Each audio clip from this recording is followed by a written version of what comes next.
د ابراهیم علیه السلام بارک راغلی چې اول دغه ګیره سپینه شوله مخکې د هغې نه د چا ګیره نه وه سپینه شوې وایي د ابراهیم علیه السلام په ګیره کې چې کله سپین ولګېده وایي ابراهیم علیه السلام ویلې چې یا الله ما هذا یا الله دا څه دي دا ګیره مې سپینه شوله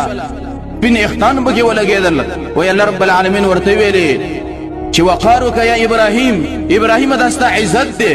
وایي ابراهیم علیه السلام ویلې چې اللهم زده یا الله دا عزت ماله زیات کړي ابراهیم علیه السلام وایي چې الله عزت مې زیات کړي دا اختان پکې سپین کړي اوس چې د چا په ګیره کې سپین ولګي هغې پسې تور رنګ راغستی او دا سپینوالی وله ختمی نو شریعت ویلی دی دایم ویلی دی چې ګیره سپینه پرېږده دایم ویلی دی چې سور رنګ وله ورکه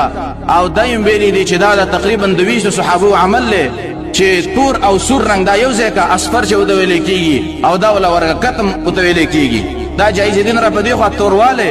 زمونږ په دین کې مطلقاً ناروا دی د ګیرې تورول چې سړی سپین ګیرې شي او هغه د هغې نه وروسته بیا دا ګیره توروي ابوبکر رضی الله عنه پلارو کله چې دا راوستلی شه وایي د دې دا ګیره مکمل سپینه وه نبی صلی الله علیه وسلم ویلې چې یا وله دا ګیره سره کوي یا یې وله زیړه کوي واجتنبوا السواد د توروالي نه ګوره ځان وساتئ چېرته وله توره نه کوي نو نن شیطان قسمه قسم وسوسې دي خلکو ته ورچلي دي چېرې ستا ګیره غټه شي نو خلک به ته مشر سړی ووایي نو ودې وایي که نه نو په دې کې څه خبره ده یا وایي که چېرته دا ګیره دې سپینه شي خلک به ته بابا ووایي نو ته ودې وایي دې کې څه خبره ده ولیکن شیطان دې خلکو ته